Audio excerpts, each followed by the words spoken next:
welcome to the State Department on this Wednesday in April. In fact, today, April 6th, marks the third anniversary of the death of Anne Smedinghoff, a bright rising star in the Foreign Service, who was taken away from her family, her friends, and the department in an attack that took place 3 years ago in Zabul province, Afghanistan. Anne was 25 years old and on her second tour as an FSO, Foreign Service officer, serving as a press officer at the U.S. Embassy in Kabul. In Secretary Kerry's words at the time, Anne was a, quote, vivacious, smart, and capable individual, end quote. And as he wrote in a note that went out to all State Department employees at the time, well, shortly after that tragic event, he wrote that no one anywhere should forget for a minute that the work of our diplomats is hard and hazardous, or that as you serve, you being the diplomats, serve on the front lines in the world's most dangerous places, you put the interests of our country and those of our allies and partners ahead of your own safety, end quote. We would also pay tribute, obviously, to the memories of the 3 U.S. soldiers, as well as an Afghan-American translator and an Afghan doctor who were also lost on that tragic day, as well as to those who were injured in that incident. We honor their memories and their service to the United States and Afghanistan. And with that said, Matt? Right. I have a legal question, which I don't think you'll be able to answer, but I'm going to ask it to you anyway. Go ahead. Knowing that you'll probably refer me to the Department of Justice. But, so yesterday or late yesterday, there was a filing in the FOIA email FOIA case, one of them, on the discovery, the order to grant discovery. Right. And I'm just curious about this because I haven't actually seen the order. I've just read the stories about it. What does the department, through its lawyers, claim to be its standing for trying to limit the scope of questions asked of ex-employees? So, I mean, I can understand why you would be making a motion on behalf of current employees, and I could probably even understand why you say that they're being asked about their activities while they were in government, but this seems to be something that, I mean, shouldn't their own lawyers be making this kind of a motion? Why is the State Department making it? So I appreciate the question and understand your interest in the story. You are correct insofar as, well, first of all, we did submit a filing with the court last night on this matter, but I cannot comment on the actual content of that court filing because this is something that's already, or that is a matter of ongoing litigation. So I can't even comment on your question because it would speak to this Can you tell matter me that's if still it in says litigation. in there? I mean, maybe I'm just completely naive I don't have it in front and of me. ignorant about this, Yeah. but does it explain in this motion how it is that the department has standing to make such a request on behalf of a former employee? Again, I can't speak specifically to this matter, but I can say that, you know, departments engaged in any given year in litigation before federal courts, administrative and arbitral tribunals, and depending on the facts, applicable procedures and nature of the claims, we do. There may be discovery, but it is case by case. No, I understand so, that. yeah. I mean, the answer to my question could be very, very simple. That it could be that it's You're asking completely whether it normal applies to ex-employees.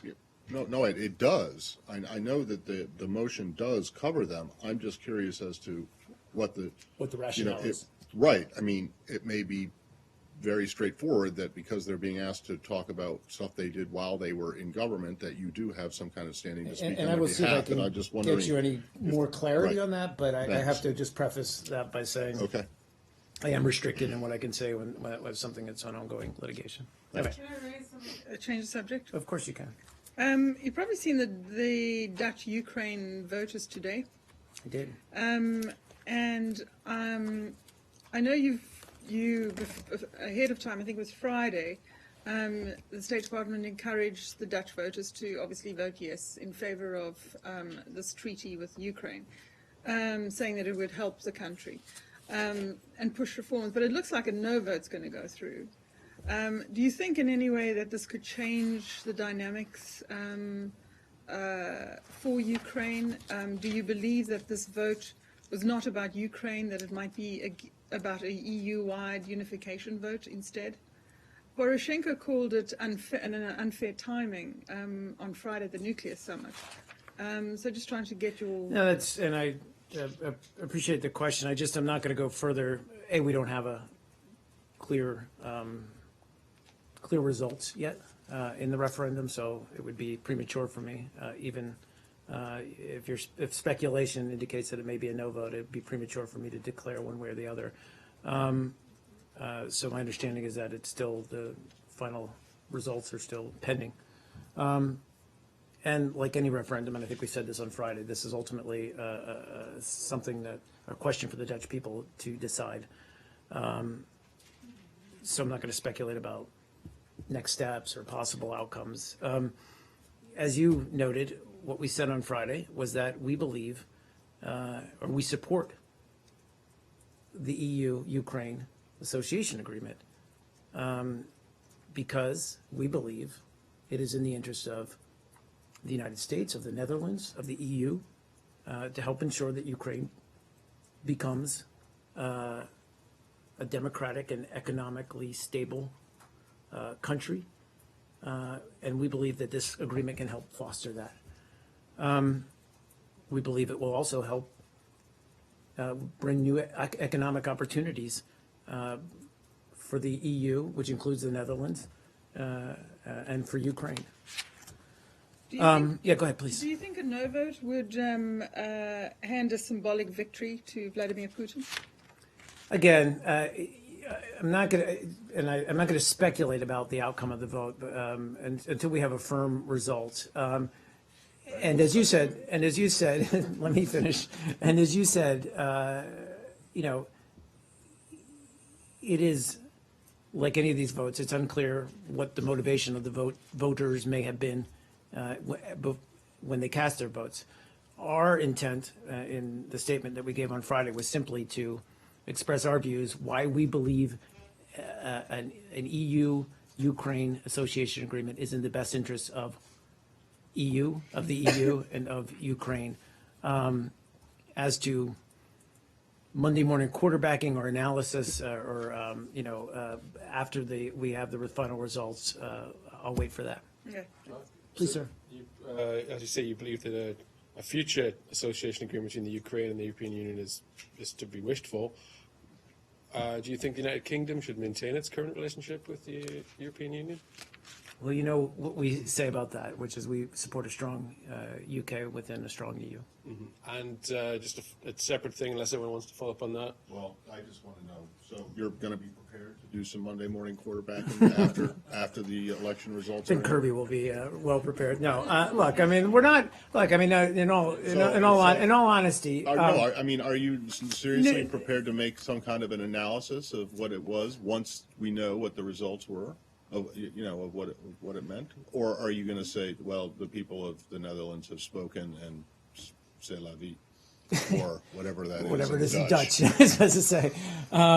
I think what we would be prepared to do is, again, to speak to why we believe that a positive vote in support of an association agreement is in the best interests, and which is what we've already stated, which is our sole intent behind the statement that we gave Friday, was to simply. I understand that, but you're saying you don't want to speak to it now because the vote isn't in. So when the vote comes back. So I don't want to speak to the outcome. I understand that. So, but you're suggesting that it's possible that you might speak to the outcome once we know what the outcome is. So does that mean that you would be prepared to congratulate or to welcome the choice of the people of the Netherlands if they vote in favor of the agreement, or you will condemn the people of the Netherlands for their horrendous choice in voting against it? Are you going to make a judgment as to? Wait and see. All right. So my other question was on Yes, sir. Libya.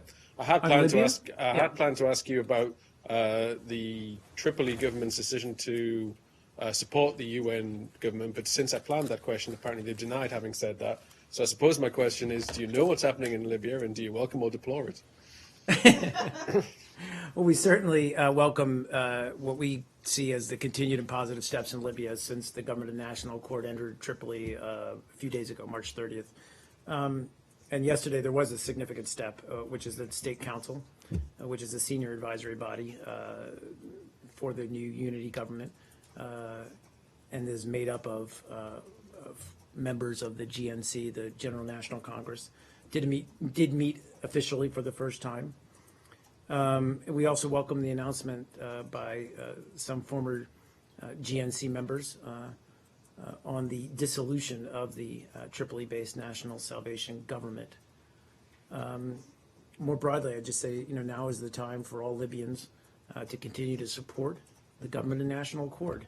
And we urge all Libyans to continue facilitating a peaceful handover of power so Libya's new leaders can begin the hard work of restoring stability to the country, which is absolutely urgent and vital. Can we change topics? David, you're on? Okay. Please. We'll just get it out of the way. I want to move to the Palestinian-Israeli issue very quickly. Yes, sir. I want to ask you about something that the Secretary said when asked by Charlie Rose last night Okay. on what could be done. He said that we could develop or do some development in Area C, which is really I'm sorry, in apologies. Area C of the West Okay. Bank, okay, which is really a far cry, from the enthusiasm where he started in 2013. Is the Secretary giving up on the peace process? Not at all. And I'm certainly aware of what he said yesterday. I think what he was simply pointing to was sort of concrete gestures or steps that could be taken. And we've talked about this a lot. The climate obviously has not been conducive to even getting back to a position where we can begin peace talks or negotiations again. So what we have said all along are the kinds of, we want to see kind of affirmative steps that reduce tensions and then promote this kind of climate. That's simply where we're at right now. But to say we've given up or to say that we're, not as ambitious as we once were, I think is incorrect. I think we're simply looking at the reality of the situation. And I think the Secretary was simply trying to lay out what he felt could be done given the current climate. I understand, but Yes, all sir. things considered, is it plausible that we would see something that is an initiative of some sort, perhaps undertaken by the Secretary himself, to get some sort of a process going? Well, the Secretary remains in close contact with, obviously, Prime Minister Netanyahu and the Palestinian Authority as well. And we certainly, our folks on the ground do, and Frank Lowenstein as well. We don't have anything to announce, obviously, right now, but we'll continue to look at a variety of options, as I said, that will hopefully start a trajectory that is more positive to future negotiations. The period of Monday into Tuesday, the 24-hour period, the Israelis demolished a number of Palestinian homes, 7 homes, over a period of 24 hours. And I wonder if you have any reaction to that, and whether that does fall, in your estimation or your judgment, under collective punishment. Well, we are closely following the demolitions and evictions, as you mentioned, that have been undertaken by Israeli authorities, I think in several locations along the West Bank and East Jerusalem, which have left many Palestinians homeless. In answer to your second question, I'd just say that we believe these actions are indicative of a damaging trend of demolition, displacement, land confiscation, talked about that. That alongside the settlement-related activity and continued constructions is simply works against the possibility of a two-state solution and calls into question the Israeli government's commitment to that two-state solution. And finally, Yes, sir. today, the Israeli Prime Minister Benjamin Netanyahu he lauded his troops, which is, I guess he can do that, but he also encouraged them to continue doing what they're doing and suppressing and neutralizing terrorism which is for the Palestinians, really a call for more sort of extrajudicial executions and so on. I wonder if you have any reaction to that kind of talk that the Prime Minister, or that kind of tone that the Prime Minister Well, is using. we have always supported Israel's right to defend itself. We strongly support that. I don't necessarily know that I would, I don't think it's proper to extrapolate from what he said, that he was somehow promoting extrajudicial killings. We obviously have that particular case that you're referring to, the incident, that is under investigation. Let's let that run its course. We have long called for, as Israeli security forces have reacted to these violent attacks and to the climate of tension and violence that is currently taking place or existing in Israel, that they exercise restraint and that they work to avoid any kind of innocent civilian casualties, and we would simply reiterate that. Yep. Please. And then I'll get to you, I promise. Sorry. It's your turn. Yes, I'm sorry. Right, it's a different Yeah. subject Yeah, of course. regarding the Chibok girls. What has the U.S. government done since 2014 to help facilitate their return? Right, you're talking about the Chibok girls from Nigeria. Well, it's the second anniversary, I think, coming up on that, and of course we call for all hostages, including these young women and girls who've been held by Boko Haram, to be released immediately without preconditions. We support Nigerian efforts to bring about the safe recovery of those kidnapped, and we continue to advise them on their response to this, as well as on general counter terrorism and counter Boko Haram efforts. And that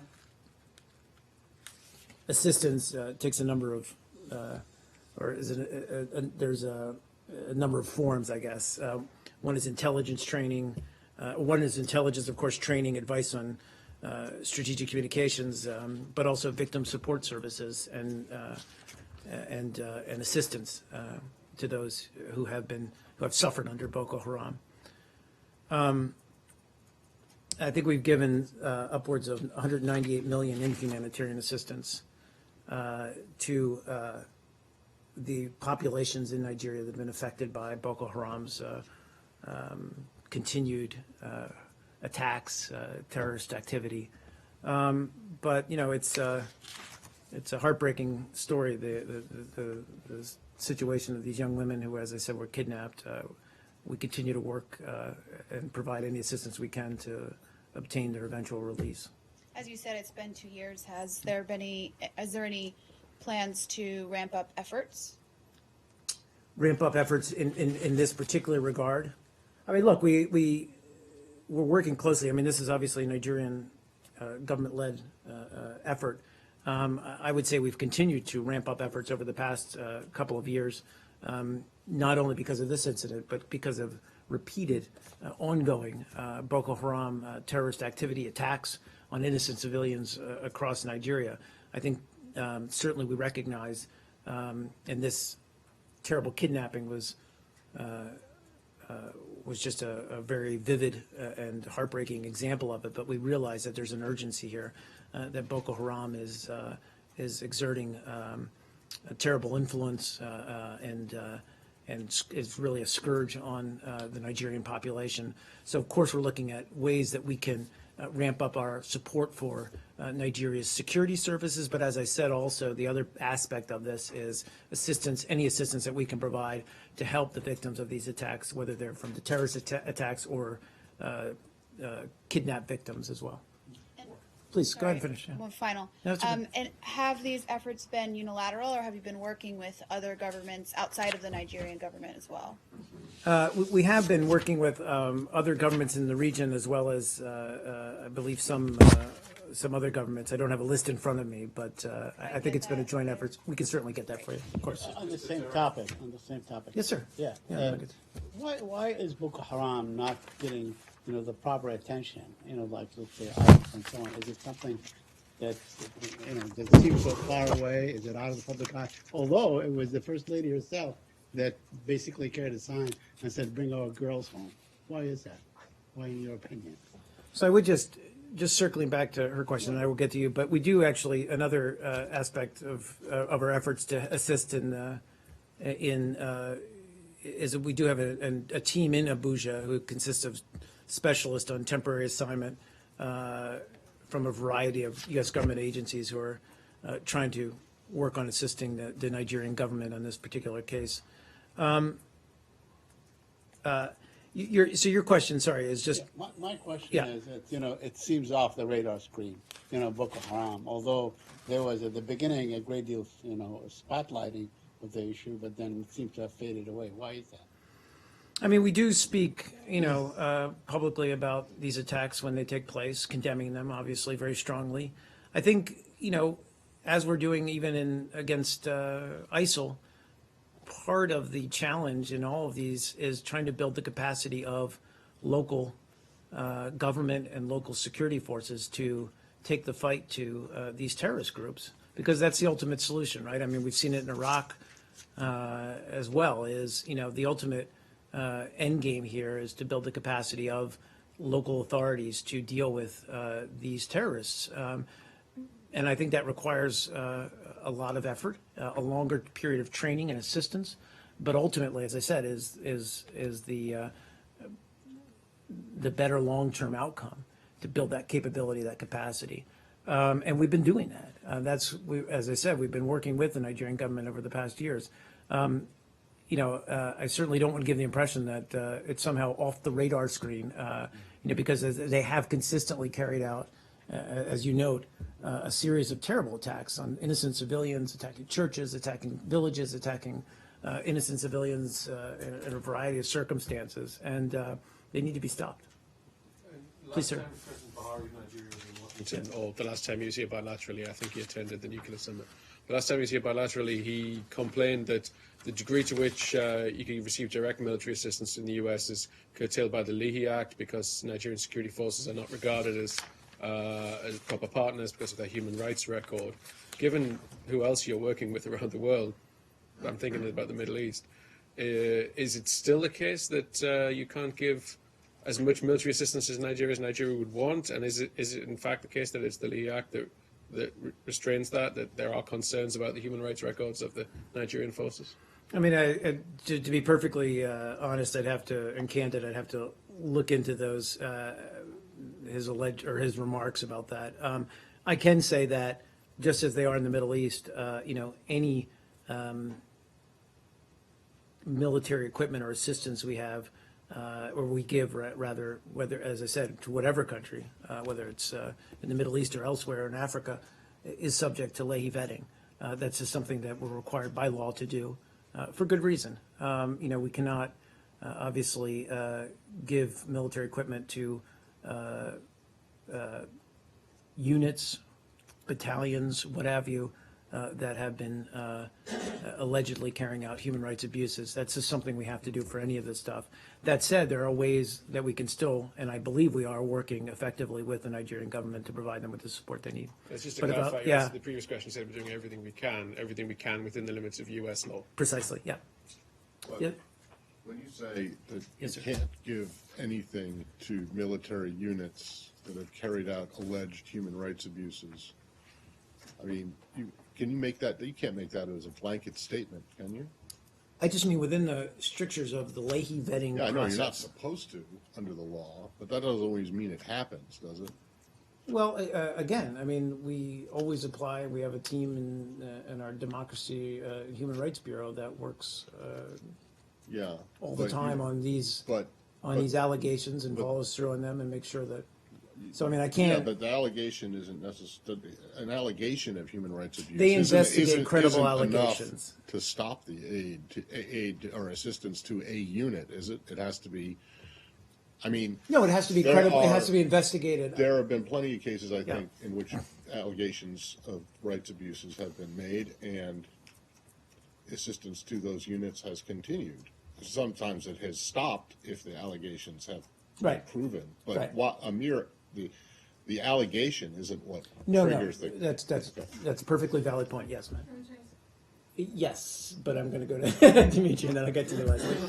I would like Yeah. to I would like to go for a minute to a subject of the latest secretary's trip to Moscow. Okay. Foreign Minister Lavrov, when he was wrapping up talks with Secretary Kerry, said, and I would like to quote him, that among other things, the two sides have agreed to, quote, establish a regular review of our, meaning U.S. and Russian, relations with the aim of finding mutually acceptable solutions to a number of problems.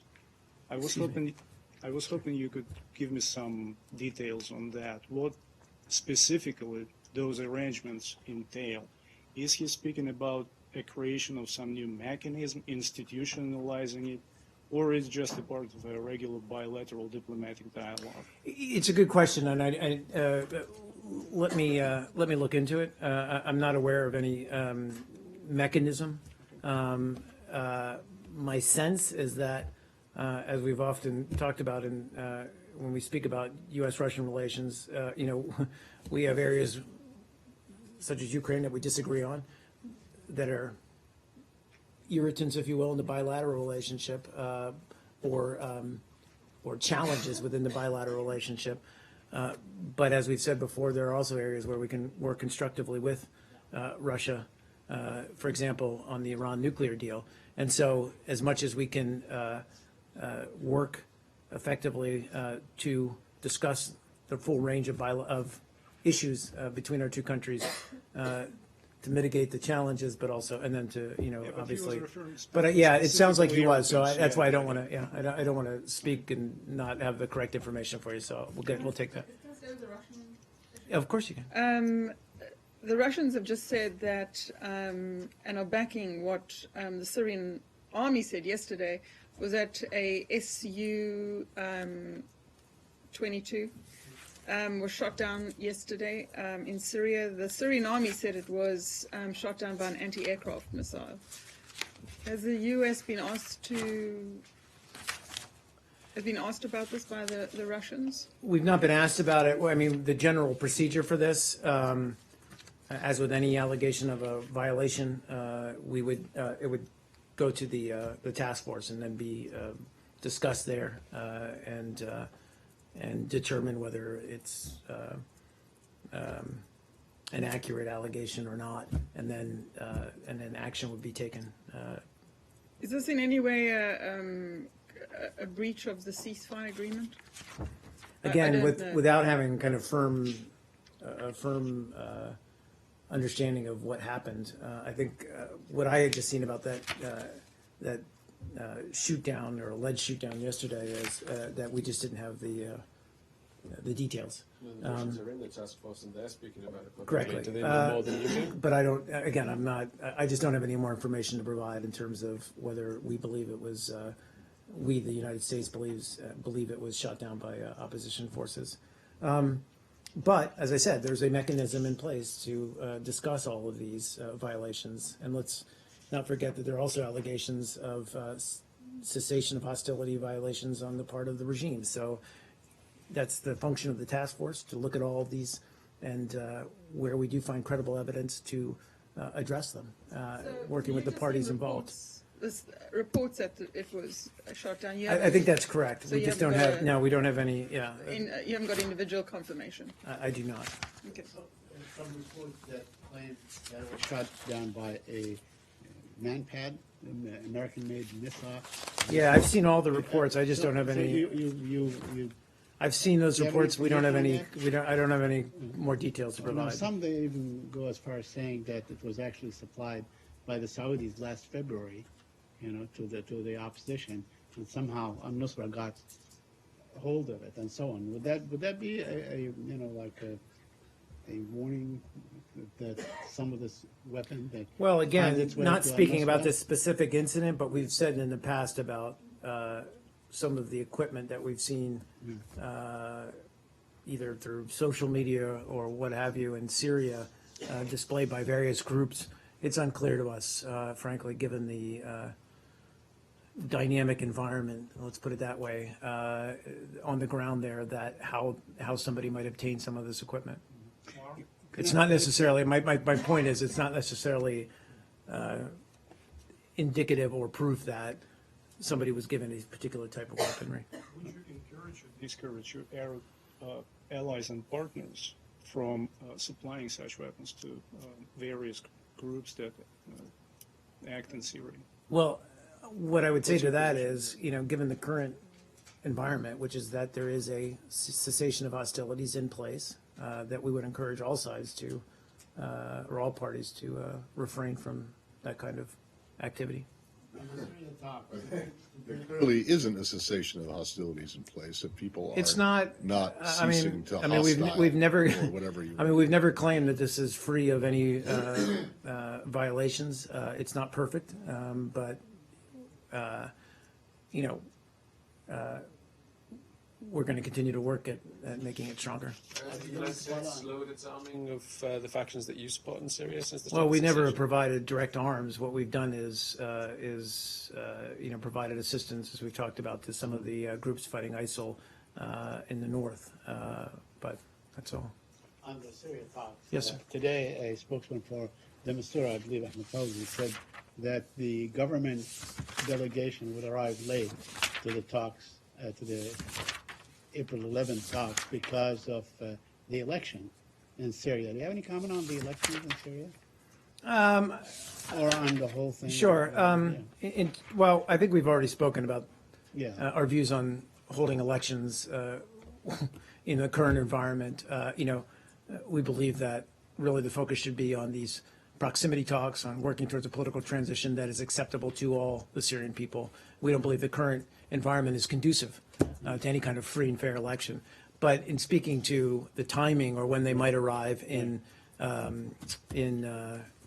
Geneva to begin this next round of talks, that's something really that's a question for de Mistura to answer. But I think, without speaking for him, I think he'll simply take advantage of the fact that he'll have a couple of days perhaps to work closely with the HNC to sort of lay the groundwork until the regime negotiating party arrives. And finally, today, I think Jabhat al-Nusra said that their spokesman, Abu Firas of Syria, was killed by an American strike. Can you confirm that? I cannot confirm that at this time.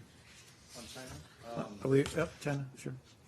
China has begun operation of the Lighthouse on the South China Sea. Do you have any comment on that? Aware of the reports. You're talking about on the Subi Reef? Yes. Yeah. Well, this is, of course, a disputed area of the South China Sea. And I just would say that constructing new facilities in these areas risks exacerbating or escalating what is already a tense situation. So we'd urge China to focus on reaching an understanding with other claimants, as we often have, on acceptable behavior in these disputed areas. Well, does that mean that you think that the lighthouse should be taken down? Well, One of your, I I mean, think I don't we know, have- I'm not aware of this I think what report. we- Do sorry. you know that a lighthouse has? no, been I said we've constructed? seen reports stating that they Right. will begin operating a lighthouse. Okay.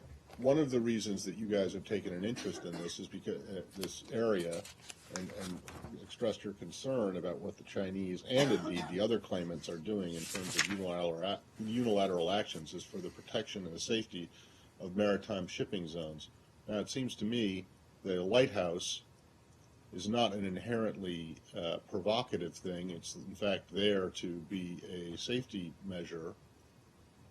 So, I mean, should no lighthouses be allowed in the South China, on disputed areas of the South China Sea, even if they help with maritime safety?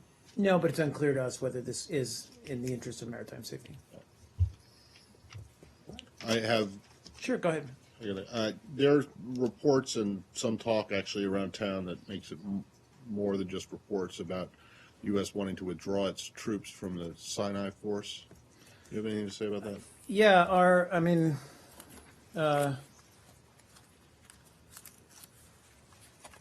we haven't, we remain fully committed to our multinational force and observers mission and the maintenance of the peace treaty between Israel and Egypt. So no change in policy, no change in our force structure or whatever. So, okay, so when you say you remain committed Yep. to it, that you remain committed to keeping, The same structure, the say- same footprint. all right, so these reports and chatter are wrong. Yes. Okay. Are you reviewing the commitment? I think what I said stands, is that we remain fully committed to the MFO. I have one more. Yeah, sure. And I don't think you're going to be able to answer this because one, it more has to do with Treasury, and two, it's just Okay. happened today. But Senators Rubio and Kirk introduced a legislation late this morning that would bar the administration from permitting kind of one-step removed dollar transactions for Iran of the kind that we've been talking Right. about and others have been talking about. Do you know? Recognizing that this is mainly a Treasury thing, but do you know if the administration is this a necessary piece of legislation, or do you think it is unnecessary? And if you do think it's unnecessary, why? So I would hate to speak on it before I've actually seen it or that we've actually properly studied it. I can simply say what we said and what Tom Shannon said yesterday on the Hill, which is that, the administration has not been and is not planning to grant Iran access to the U.S. financial system. I understand that's not what you're asking. You're asking about this other. Well, frankly, I'm not sure exactly who it is that is saying that you're going to grant Iran access to the financial system. We certainly haven't said that in our reporting. The question that was raised to Ambassador Shannon yesterday in the Foreign Relations Committee that was that more directly addressed what it is that we understand the administration is considering was raised by Senator Rubio, and that is the allowing non-Iranian and non-U.S. banks to do trades in dollars for deals that involve Iran, as long as the dollars don't end up in the. So my Iranian understanding is that hands. is not what's under consideration at all. What is it under consideration? I'm not going to say, except to say that no. But I mean, no, Matt. Just to clarify, okay. Let me. Because in fact, that is what we understand as being. I understand that you believe that's what's being considered. Well, go ahead. What I would say is that we continue to advise banks and other governments on ways that they can conduct business with Iran in a way that does not violate existing U.S. sanctions. And there are ways to do that, but it does not involve banks converting money to dollars or otherwise. Well, it actually inherently does. So, but it does because as you know, the international commerce finance is structured in such a way that huge amounts of transactions from currency A to currency C go through currency B, which is the dollar. I But understand that, anyway, but there are so other you're saying currencies. right now that I understand currencies. you guys are out there coaching, not well, advising. But that's coaching, but coaching that's- banks and businesses how to do deals Coaching is in what- such a way. Well, you say you're advising them how Yeah, to of course. do deals in But such I mean, a way that's- that you can avoid the So, U.S. sanctions. Matt, Penalties for violating what I would US say sanctions. in response. Is that really the role? So of what the I would US say in government? response is that as Iran complies with the JCPOA and receives a certain amount of sanctions relief, it is incumbent on us, and the Secretary spoke about this the other day, it is incumbent on us to live up to our end of this deal, which is to, and part of that is, is to advise these banks and governments on ways that they can Avoid U.S. sanctions. that they can, precisely that they can that they can work Is that the role of the U.S. within government? the to go no, tell but it's people but how it is they can get I don't around? I don't necessarily the idea of coaching. I think it's simply it's our obligation as part of the JCPOA to advise them that they don't. I mean, these banks don't want to violate existing U.S. sanctions. Right. So you're telling them here's But how they you can are. do it But they without are. No, violating but they US are. sanctions. Sorry, but they are allowed to, under certain conditions, to do business with Iran. So it's we do consider an obligation on how to correct, how to counsel them on that. Right.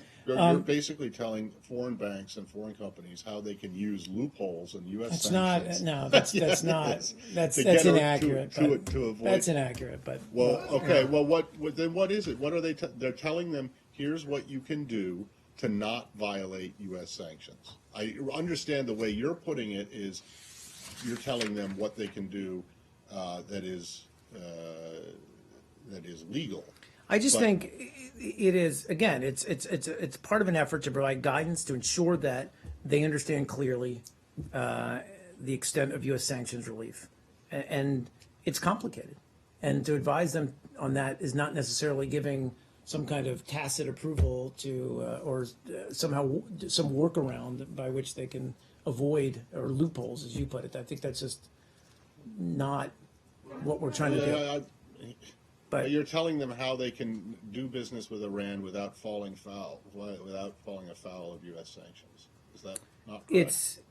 it's advising them on how they can, I guess that they understand the extent of U.S. sanctions relief that's been provided under the deal, so that they can carry out appropriate actions, again, as stipulated under the JCPOA.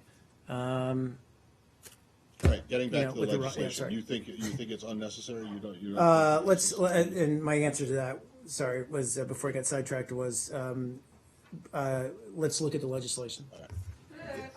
That's okay, Leslie. Tom Shannon's testimony caused some confusion because he bluntly said, no, you're not considering it. Or was he, actually I'm thinking, was he particularly talking about not access to the US financial system? But the President and John Kerry, as well as Jack Lew, have basically admitted you're looking at this issue to clarify to businesses what is acceptable and what is not.